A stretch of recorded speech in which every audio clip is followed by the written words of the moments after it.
Border guard বাংলাদেশের সীমান্ত রক্ষার পাশাপাশি আমাদের বিভিন্ন দুর্যোগের ক্ষেত্রে বর্ডার গার্ড বাংলাদেশ প্রান্তিক জনগণের জন্য কবলিত বন্যা দুর্গত কবলিত মানুষের জন্য ত্রাণ সরবরাহ করে থাকে।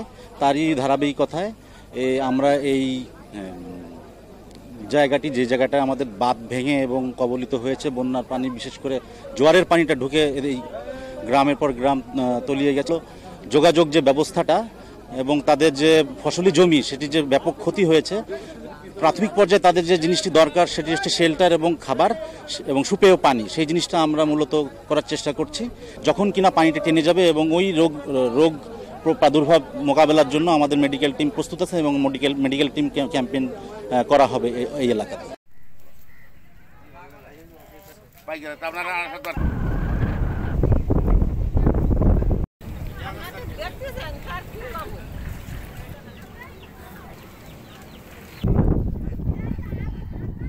ত্রাণ পৌঁছায় দিব, আপনারা ওইটা নিয়ে কোনো টেনশন করবেন না।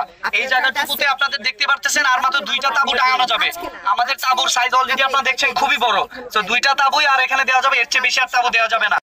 আমরা খুব অসহায়, আমার এই বন্যায় আমার ঘর দরজা সব ভেসে গেছে, তো নৌবাহিনীতে আমার একে আমার সাহায্য করেছে। 7 বছর একটা বাচ্চা আছে, আমাদের থাকার জায়গা নেই, এখন কোথায় থাকবো, আমরা ভীষণ কষ্টে আছি। আমাদের একটা ঘর দিলে আমরা খুব উপকারে থাকবো, আমার একটা ঘর চাই।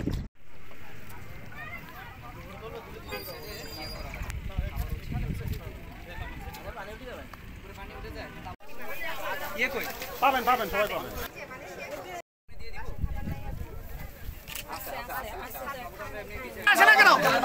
বাচ্চাদের আমরা আলাদা করে দিচ্ছি, বাচ্চাদের এখানে পাঠালে প্রত্যেক ফ্যামিলি থেকে একজন ছোট বাচ্চাদেরকেও পাঠাবেন।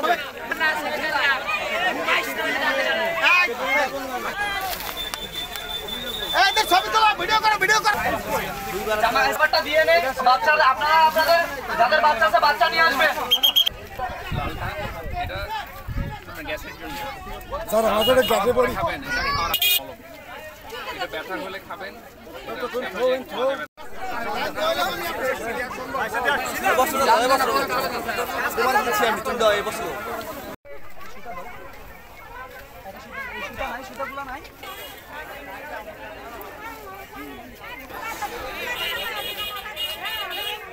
আমাদের যে কালীনগরের দুর্গত এলাকা যেখানে আমাদের বেড়িবাঁধটি ভেঙে গিয়েছে, সে পর্যন্ত আমরা যে ওইখানে আমরা নিশ্চিত করে আসবো যে ওই দুর্গত মানুষ পর্যন্ত যাতে ত্রাণ এবং জামা কাপড় পেয়ে যায়। এই বন্যার্ত মানুষরা খাবারের চেয়ে যতটা বেশি তাদের একটা আশ্রয়স্থল সবচেয়ে বেশি প্রয়োজন, সেই হিসাব করে বাংলাদেশ নৌবাহিনী আমরা তাঁবুর ব্যবস্থা করেছি। এখানে আমরা প্রত্যেকটা তাঁবুর ভিতরে প্রায় 5 থেকে 6 জন ফ্যামিলি থাকতে পারবে বলে তারাই আমাদেরকে আশা ব্যক্ত করেছেন।